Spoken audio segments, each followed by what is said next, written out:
অনেক বড় রিপোর্ট বেরিয়ে আসছে। আইপিএল 2026 সালের জন্য প্রথম ট্রেড হতে চলেছে, এইরকম রিপোর্ট বেরিয়ে আসছে ভাই। তোমরা যেটা খবর শুনছো একদম সঠিক শুনছো।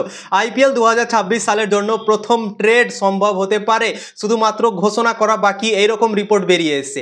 তো কার সাথে কার ট্রেড হতে পারে তোমাদেরকে এই ভিডিওতে জানাবো। তো ভিডিওকে লাস্ট অবধি দেখো, আর চ্যানেলে নতুন হয়ে থাকলে চ্যানেলটিকে ফলো আর সাবস্ক্রাইব করে দেবে এবং লাইক শেয়ারও করে দেবে। তো চলো ভিডিওটাকে শুরু করি। আইপিএল 2026 সালের জন্য মিনি নিলাম হবে ডিসেম্বর মাসে, এটা তো তোমরা জানো।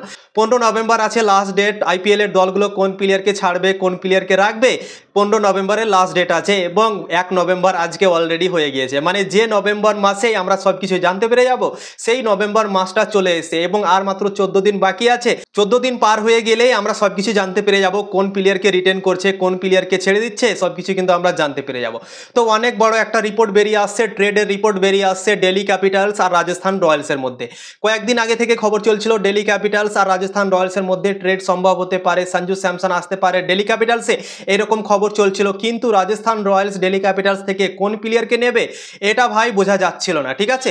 সেই খবরটা বেরিয়ে এসছে এবং শোনা যাচ্ছে কি রাজস্থান রয়্যালস দিল্লি ক্যাপিটালস থেকে ট্রিস্টেন স্টাফসকে তারা চাইছে, কেননা ট্রিস্টেন স্টাফস উইকেট কিপার করে এবং দুর্দান্ত একটা মিডল অর্ডার ব্যাটার, ফিনিশিং এর রোলও করতে পারে, অসাধারণ হিটিং আছে তার কাছে এবং দুর্দান্ত ক্রিকেট খেলে ভাই। তাকে যদি আপনারা বল করান তাও সে বলও করে নিতে পারবে, ঠিক আছে। 3 জায়গায় কাজ করতে পারবে ট্রিস্টেন স্টাফ। এবং রাজস্থান রয়্যালসে ওপেনিং ব্যাটসম্যানের কমি নেই, ঠিক আছে। এসএসবি জয়সওয়াল আছে, বৈভব সূর্যবংশী আছে, তো সঞ্জু স্যামসন খুব একটা প্রয়োজন পড়বে না তাদের দলে, তাই জন্যই হয়তো ছেড়ে দিচ্ছে সঞ্জু স্যামসনকে রাজস্থান রয়্যালস। এবং কিছুদিন আগে খবরও বেরিয়ে এসেছিল কি সঞ্জু স্যামসন রাজস্থান রয়্যালসে থাকতে চাইছে না, কিছু হয়তো সমস্যা হয়েছে তাদের দলের সাথে, এবং তাই জন্যই সঞ্জু স্যামসন ছাড়তে চাইছে রাজস্থান রয়্যালস।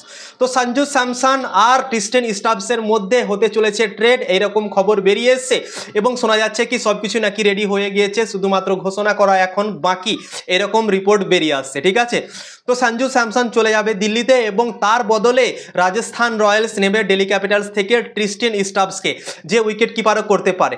তো বৈভব সূর্যবংশী ওপেনিং এর জন্য রাজস্থান রয়্যালসে থাকবে, তারপর থাকবে এসএসবি জয়সওয়াল, তার সাথে দুর্দান্ত ক্রিকেট খেলেছিল এরা দুজন আইপিএল 2025 সালে। তো এই দুজনকে দিয়েই রাজস্থান রয়্যালস হয়তো ওপেন করাবে এবং মিডল অর্ডারের জন্য ট্রিস্টেন স্টাফসকে নিয়ে নেবে, ঠিক আছে। ট্রিস্টেন স্টাফ দুর্দান্ত খেলেছিল আইপিএল 2025 সালে, তারপর 24 সালেও ভালো খেলেছিল, সে উইকেট কিপারও করতে পারবে। তো সঞ্জু স্যামসন যে উইকেট কিপারের ভূমিকাটা করছিল রাজস্থান রয়্যালসে থেকে, সেই কাজটা কিন্তু ট্রিস্টেন স্টাফসকে দিতে পারে রাজস্থান রয়্যালস, তাই জন্য হয়তো তাকে নেওয়া হচ্ছে দলে। ওপেনিংয়ের জন্য এসএসবি জয়সওয়াল, বৈভব সূর্যবংশী এবং মিডল অর্ডারের জন্য ট্রিস্টেন স্টাফ একদম ফিট হয়ে যাবে রাজস্থান রয়্যালসে।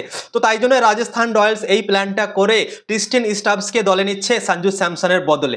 তো এইরকম কম্বিনেশন তৈরি হচ্ছে দুই দলের মধ্যে, এবং সঞ্জু স্যামসন দিল্লি ক্যাপিটালসে যদি চলে যায় তাহলে একটা ক্যাপ্টেন্সির অপশন পেয়ে যাবে, ঠিক আছে। ক্যাপ্টেন করতে পারবে, উইকেট কিপার করতে পারবে, ওপেনিং ব্যাটসম্যানও হয়ে যাবে। তো দিল্লি ক্যাপিটালসের জন্যও ফায়দা এবং রাজস্থান রয়্যালসের জন্যও ফায়দা, দুটো দলই কিন্তু খুশি হয়ে যাবে এখানে। তো এই রিপোর্টটাই বেরিয়ে এসছে কি দিল্লি ক্যাপিটালস আর রাজস্থান রয়্যালসের মধ্যে ট্রেড হতে চলেছে। সঞ্জু স্যামসনকে নেবে দিল্লি ক্যাপিটালস এবং দিল্লি ক্যাপিটালস থেকে রাজস্থান রয়্যালস নেবে ট্রিস্টেন স্টাফসকে। তো এই ট্রেডটা কেমন অবশ্যই কমেন্ট করে জানাও এবং ভিডিও ভালো লাগলে লাইক শেয়ার করে দেবে।